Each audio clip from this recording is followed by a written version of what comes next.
गज़ल मेराज फैज़ाबादी। आवाज़ व पेशकश हसन बलोच।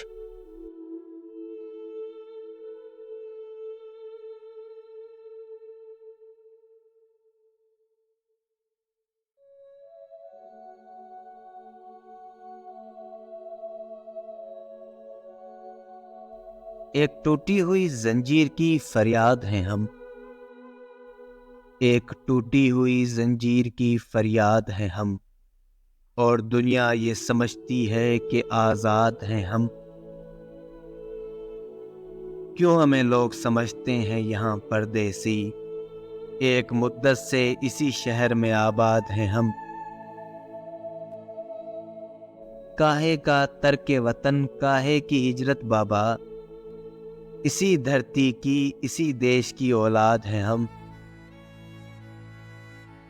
हम भी तमीरे वतन में हैं बराबर के शरीक। दरो दीवार अगर तुम हो तो बुनियाद हैं हम।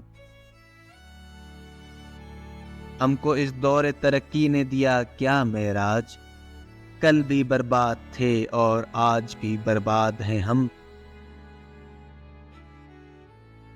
एक टूटी हुई जंजीर की फरियाद हैं हम।